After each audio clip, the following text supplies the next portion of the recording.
Shalom warga Kerajaan Allah, jumpa kembali di pagi hari ini, tepatnya di channel Renungan Setiap Hari. Bapak Ibu dan saudaraku yang dikasihi di dalam Tuhan, mari saudaraku di saat-saat waktu yang saat ini berjalan, tepatnya di pagi hari, biarlah kita akan memulai hari yang baru dengan kita bersaat teduh atau di saat kita meluangkan waktu kita untuk kita menyerahkan pada Tuhan. Saudara, perlulah kita membangun hubungan bersama dengan Tuhan seperti di awal hari yang saat ini akan kita jalankan. Bapak Ibu dan saudaraku yang kasih dalam Tuhan, mari kita sambut firman Tuhan dengan kita bersatu di dalam doa. Terpujilah namamu yang kami sembah, yang kami puji di dalam nama Tuhan kami Yesus Kristus saat hari ini. Sebelum kami memulai hari yang baru ini ya Tuhan, biarlah kami akan dibekali oleh firman-Mu. Berbicaralah bagi kami ya Bapa. Di dalam nama Tuhan Yesus kami berdoa dan mengucap syukur. Amin. Mari kita dengar firman Tuhan terambil dalam kitab Matius 13 ayat 53 sampai 58. Demikianlah bunyi firman Tuhan. Yesus selesai menceritakan perumpamaan itu, ia pun pergi dari situ.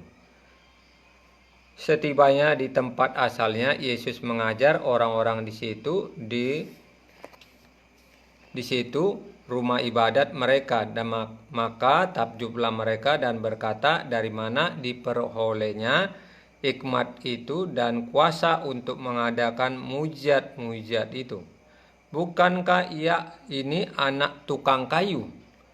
Bukankah ibunya bernama Maria dan saudara-saudaranya Yakobus, Yusuf, Simon, dan Yudas? Dan bukankah saudara-saudara perempuan semua itu ada bersama kita? Jadi dari mana diperoleh semuanya itu? Dan mereka kecewa dan menolak dia. Maka Yesus berkata kepada mereka, seorang nabi dihormati di mana-mana kecuali di tempat asalnya sendiri dan di rumahnya. Dan mereka ketidakpercayaan mereka tidak banyak mujizat diadakan di situ. Demikianlah pembacaan firman Tuhan. Berbahagialah dalam kehidupan kita yang senantiasa merenungkan firman Tuhan. Saudaraku yang kasih dalam Tuhan, firman ini sangat luar biasa di dalam ungkapan Yesus yang ditolak di Nazaret. Nazaret adalah tempat kelahiran Yesus. Di dalam pada saat kita mendengar firman Tuhan ini, di mana hal-hal yang Tuhan sampaikan, yang Yesus telah lakukan, baik itu di dalam mujizat-mujizat yang diadakan maupun diajarkan. Ketika ada orang-orang Yahudi mendengar pengajarannya, maka disitulah hal yang membuat orang kagum dan membuat orang takjub ketika mengenal atau mendengar pengajarannya. Pengajarannya yang disampaikan oleh Yesus itu, dan itulah yang saat itu banyak orang datang ingin menghampiri atau juga ingin juga mengikuti daripada Yesus. Saat itu juga Yesus bukan saja mengajar tetapi mengadakan berbagai mujizat-mujizat yang diadakan. Sesuatu yang sangat luar biasa di dalam hal Yesus mengadakan mujizat-mujizatnya seorang dalam Tuhan. Dan di saat itu juga apa yang disampaikan dalam firman Tuhan ini, bahwa Yesus bukan memiliki latar belakang yang sangat luar biasa seorang dalam Tuhan, atau seperti anak seorang raja, tetapi dia adalah seorang yang diungkapkan firman Tuhan, anak tukang kayu. Dikatakan bukankah ibunya bernama, dikatakan bukankah ia ini anak tukang kayu. Jadi sesuatu hal latar belakang daripada orang tuanya yang bernama Yusuf dan Maria itu seorang dalam Tuhan tidak memiliki yaitu latar belakang yang signifikan, tetapi anak tukang kayu.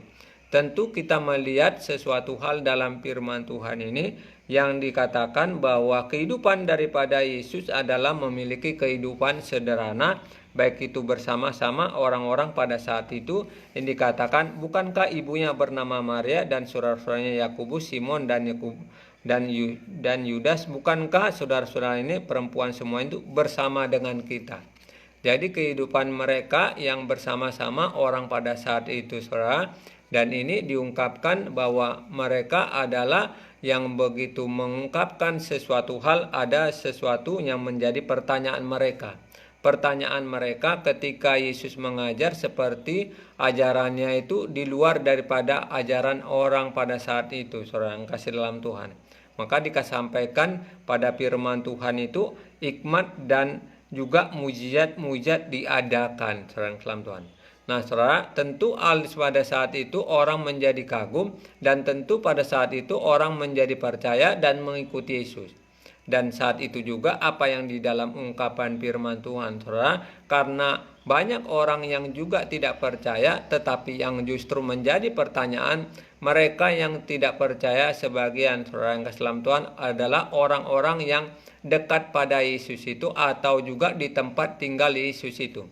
Yesus yang tinggal, yang bersama-sama dengan orang tuanya yang tinggal di Nazaret itu, saudara, maka diungkapkan di ayat terakhir ini, dikatakan, dan karena ketidakpercayaan mereka tidak banyak mujizat diadakan di situ, saudara. Jadi mujizat tidak banyak diadakan di situ oleh karena ketidakpercayaan. Nah, saudara, ini pentingnya di dalam kehidupan kita sebagai orang percaya, bahwa kehidupan kita ketika kita meyakinkan apa yang ada dalam firman Tuhan ini dan melihat sesuatu yang dalam kehidupan Yesus itu, yaitu Yesus yang memiliki kesederhanaan, Yesus yang juga sederhana dalam kehidupannya, saudara, dan disebut di sini dalam firman Tuhan anak tukang kayu.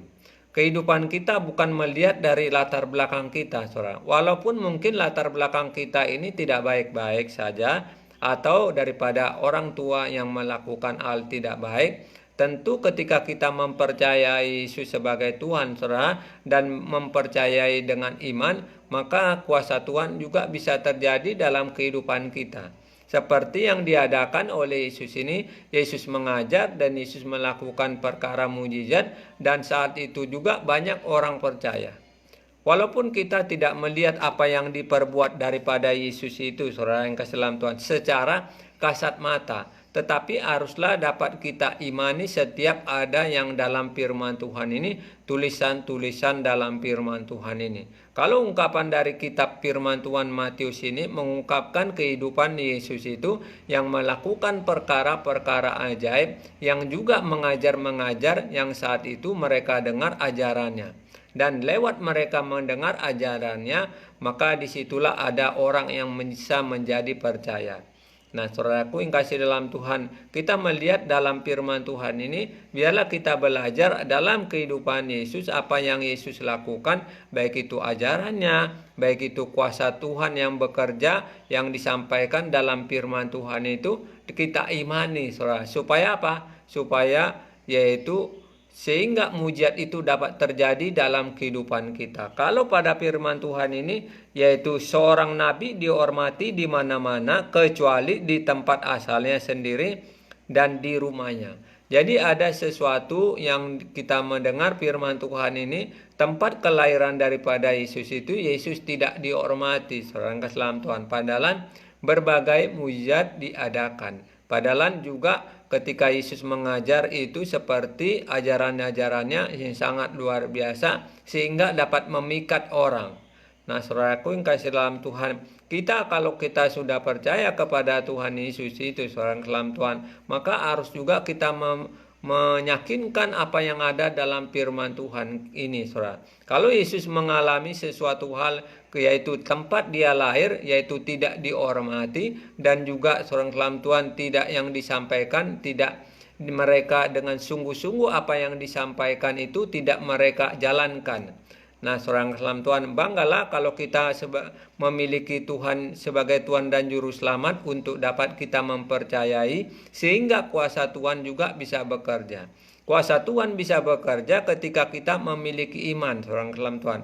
Ketika kita juga mendeklarasikan dan mempercayai Yesus itu sebagai Tuhan, itulah kuasa Tuhan bisa bekerja. Nah, ini dilakukan oleh orang-orang percaya pada zaman Yesus itu, yang mereka mendapatkan kuasa Tuhan.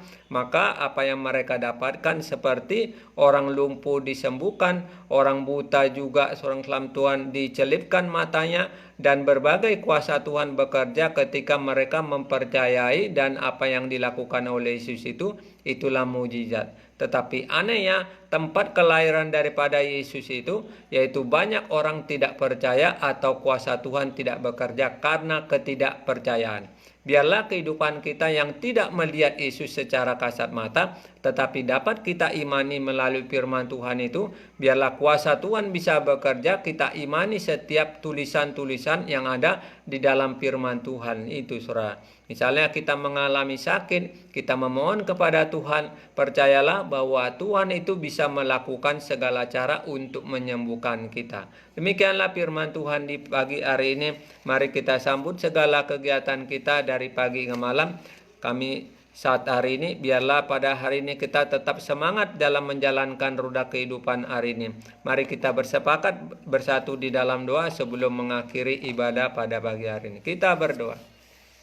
Terpujilah namamu yang kami sembah, yang kami puji, yang kami kenal melalui nama Tuhan kami Yesus Kristus. Saat pada hari ini kembali kami mengucap syukur ya Tuhan, kami telah mendengar firman Tuhan ya Bapa, di mana Engkau ditolak dari suatu tempat atau di tempat Engkau lahir ya Tuhan Yesus.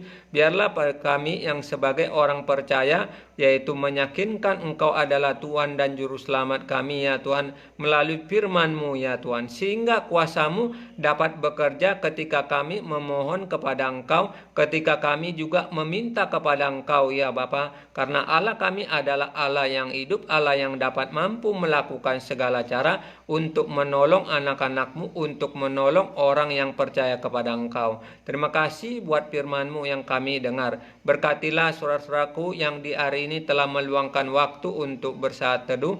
Apapun waktu yang akan mereka jalankan dari pagi siang malam, kiranya Tuhan memampukan mereka, kiranya Engkau menyertai mereka ya Tuhan. Bila kami juga berpergian dari satu tempat ke tempat lain, biarlah kami juga menyerahkan itu ke dalam tangan Tuhan di dalam perjalanan kami. Tibakanlah kami dengan selamat ya Bapa, tanpa kekurangan segala sesuatu ya Tuhan. Terima kasih ya Bapa, kami sambut segala kegiatan di hari ini bersama dengan Engkau ya Tuhan. Kami cakap melakukan segala perkara-perkara. Terimalah doa kami ini ya Bapa, kami alaskan di dalam tangan pengasihan Tuhan kami Yesus Kristus. Amin. Sampai jumpa kembali seorang salam Tuhan dengan jam sama besok.